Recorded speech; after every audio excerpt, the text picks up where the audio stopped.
Hello, ഇന്നത്തെ നമ്മുടെ recipe അരിപ്പൊടി യൂസ് ചെയ്തിട്ട് ബ്രേക്ക്ഫാസ്റ്റ് ആയിട്ടോ അല്ലെങ്കിൽ ഈവനിങ് സ്നാക്കൊക്കെ ആയിട്ട് കഴിക്കാൻ പറ്റുന്ന നല്ല ഈസി ആയിട്ട് ഉണ്ടാക്കാൻ പറ്റുന്ന നല്ല ടേസ്റ്റി ആയിട്ടുള്ള ഒരു റെസിപ്പിയാണ്.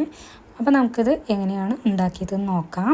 അപ്പോൾ ആരെങ്കിലും എൻ്റെ ചാനൽ ഇതുവരെ സബ്സ്ക്രൈബ് ചെയ്തിട്ടില്ലെങ്കിൽ ഒന്ന് സബ്സ്ക്രൈബ് ചെയ്യുക. വീഡിയോസ് ഇഷ്ടമാവുന്നുണ്ടെങ്കിൽ ലൈക്ക് ചെയ്യാനും മറക്കരുത് കേട്ടോ. അപ്പോൾ നമുക്ക് ആദ്യം ഒരു കപ്പ് വെള്ളം ഒരു പാനിലേക്ക് ഒഴിച്ചു കൊടുക്കുന്നുണ്ട്. ഇതിലേക്ക് നമുക്ക് ഉപ്പും അതുപോലെ തന്നെ ഒരു ടീസ്പൂണോളം വെളിച്ചെണ്ണയും ഒഴിച്ചു കൊടുക്കാം. ഇനി ഇത് നന്നായിട്ട് തിളപ്പിച്ച ശേഷം അതിലേക്ക് ഒരു കപ്പ് അരിപ്പൊടി തീ കുറച്ചിട്ട് നമുക്ക് ഇട്ട് കൊടുക്കാം. ഇത് നന്നായിട്ട് പെട്ടെന്ന് തന്നെ നന്നായിട്ട് മിക്സ് ചെയ്തെടുക്കാം.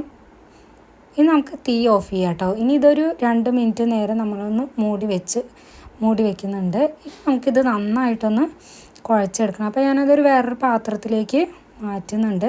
അപ്പോൾ ഇത് നമ്മൾ ചൂടോടുകൂടി തന്നെ ഒന്ന് കുഴച്ചെടുക്കണം. അപ്പോൾ ഒരു പാത്രത്തിൽ വെള്ളം വെച്ചിട്ടുണ്ട്. അപ്പോൾ നമ്മുടെ കൈ ചൂടാതിരിക്കാൻ വേണ്ടിയിട്ട് ആ വെള്ളത്തിൽ ഒന്ന് കൈ മുക്കിയിട്ട് വേണം നമ്മളൊന്ന് ഇതുപോലെ നന്നായിട്ട് കുഴച്ചെടുക്കാം. ഇനി ഇത് നമുക്ക് ചെറിയ ചെറിയ ബോൾസ് ആക്കി എടുക്കാം. കയ്യിൽ കുറച്ച് വെളിച്ചെണ്ണ തടവിയിട്ടുണ്ട് ഞാൻ. ഇനി ഇതേപോലെ ഒരു ഷേപ്പ് ഉണ്ടാക്കി എടുക്കാം. അപ്പോൾ ഇത് മുഴുവനായിട്ടും റെഡി ആയിട്ടുണ്ട്. അപ്പോൾ നമുക്കിത് ആവിയിൽ വേവിച്ചെടുക്കണം കേട്ടോ. അപ്പോൾ ഇത് ഇഡ്ഡലി പാത്രത്തിലാണ് ഞാൻ വേവിച്ചെടുക്കുന്നത്. അപ്പോൾ ഇത് നമുക്ക് ഒരു 10 മിനിറ്റ് നേരം ആവിയിൽ വേവിച്ചെടുക്കാം.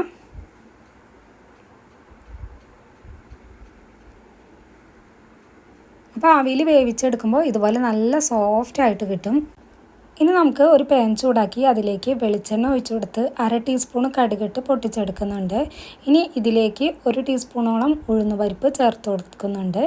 ഇനി നമുക്കിതൊന്ന് ഫ്രൈ ആകുമ്പോൾ നമുക്ക് വറ്റൽമുളകും അതുപോലെ തന്നെ കറിവേപ്പിലയും കൂടി ആഡ് ചെയ്യുന്നുണ്ട്.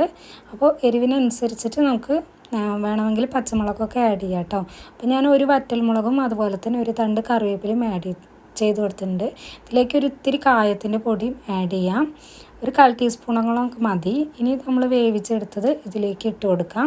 ഇനി ഞാൻ ഇതിലേക്ക് ഒരു 1 ടേബിൾ സ്പൂണോളം ഇഡ്ഡലി പൊടി ഉണ്ടാക്കി വെച്ചത് ഇട്ട് കൊടുക്കുന്നുണ്ട്. ഇനി ഇതിലേക്ക് ഒരു